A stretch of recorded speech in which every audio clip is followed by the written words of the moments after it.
Hello, my name is David Allison, and I'm here tonight to talk to you about what I've spent the last 3 years of my life doing.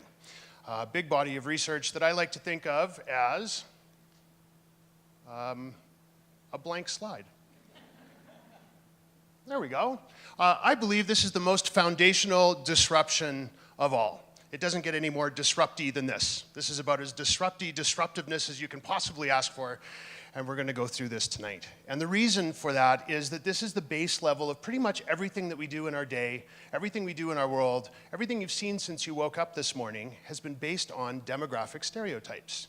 And I'm here to tell you that they don't work anymore. I've developed a new way of thinking about our world and a new way of looking at audiences and looking at the people around us that I call value graphics, and it's nothing short of a way to change the way you look at the world. This sequence of numbers, 18 to 24, 25 to 36, 37 to 45, 46 to 54. I don't have to tell you what I'm doing. You all know that what I'm doing is naming age categories. And as soon as you see a survey or a poll or anything that has even different age categories than these ones, you know they're wrong because these are the right ones. That's how ingrained these are in our brain. This is the DNA sequence of everything around you. This sequence of numbers has created everything because everything begins in a boardroom somewhere with usually middle-aged white guys sitting around saying to each other, who are we doing this for? What age group are they? And then we start to make things up and we understand their demographic stereotypes and we use those to deploy billions of dollars in resources. But we live in what I like to call a post-demographic era. So really, this practice is nothing short of business astrology. We're using birthdays as a way to try and understand the world around us, and it just doesn't make any sense anymore. We're all laughing because we know this, but we have data now that backs it up. Let me show you just how wrong it really is. We set out to build this thing called value graphics, and it's based on this one fundamental principle of social science, psychology, consumer behavior, and it's this line, which I wish I'd come up with myself, but this is how all of those sciences look at the world. What we value, what we think is most important, determines what we do. Makes sense. So that's what we use to make ourselves this thing called value graphics. Let me tell you about values for a moment. I have a quick story I want to tell you about 3 friends in an alley at midnight. So, 3 friends are at a bar, and they're talking to each other, they're having a great time, they leave the bar, they're walking down the street, they've had maybe 1 drink too many, and it's midnight, it's dark, and we've all been in that place. We're all punching each other on the shoulder and having a great time and being a little raucous because 1 too many drinks. And suddenly we turn a corner and there's this dark alley, and we have to make a decision. So friend number 1, primary value for friend number 1 is adventure. So of course, friend number 1 wants to go down the alley. It sounds like a great way to end this evening. It's going to be a lot of fun if we go down that alley. Friend number 2, primary value is safety. Does not want to go down the alley. Wants to go back to the bar where there's lights and other people and I feel safe. Friend number 3, primary value is friendship.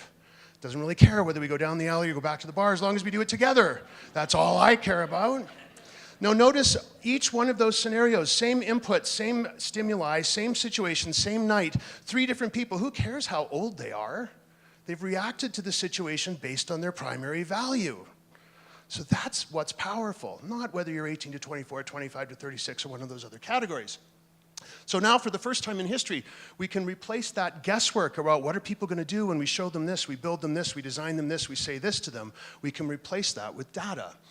We've built what we call, the statisticians in the room will fall out of their chair when they hear this. It's a random, stratified, statistically representative sample of Canada and the United States, which is so fun to say after you've measured it, memorized it, and say it a few times. We have 75,000 surveys in the database, and each one talks to 380 different metrics that we've measured, 40 of which are core human values that we took from the World Values Index, the Bhutan Gross Domestic Happiness Index, other proven social science tools like that. The other 340 are questions about what we want, need, and desire in addition to those 40 core values. So 380 things we've measured. It's what they refer to as having a 95% level of confidence, plus or minus 3.5% margin of error, and 6 times more data than we need for a PhD at an Ivy League university. So the reason I'm saying this is just so that you know this is rock solid information. There is no room for this to be wrong. Boomers, 75,000 surveys, 380 different variables that we've measured. If you see how often the boomers agree with each other on any of those things, what it means to be alive and human and walking on the planet in 2018, boomers agree with each other 13% of the time, which means that 78% of the time, 77% of the time, 87% of the time, sorry, my math, 87% of the time, the boomers disagree about everything. Generation X only agrees with each other 11% of the time. And the millennials, the poor, maligned millennials, those unicorns in the enchanted forest, the millennials only agree with each other 15% of the time. How can we change the world for the millennials when they don't agree on anything any more than 15% of the time? What is really interesting is all the traditional demographic categories, income, gender, marital status, number of children, none of them score anywhere over the low teens when we look at how often they agree with each other. However, if we profile groups based on what values they share using this new research database, we get results anywhere from 76 to 89%. So that's as much as 8 times more alignment and more agreement around values-based profiling than demographic stereotypes. And that's the big takeaway. I like to talk about this last couple of slides here, the $1 test.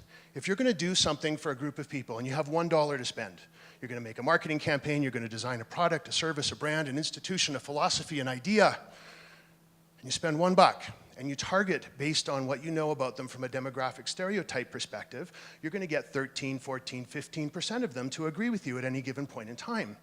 If you use that same dollar and talk to people value-graphically, you're going to get $8 worth of effectiveness.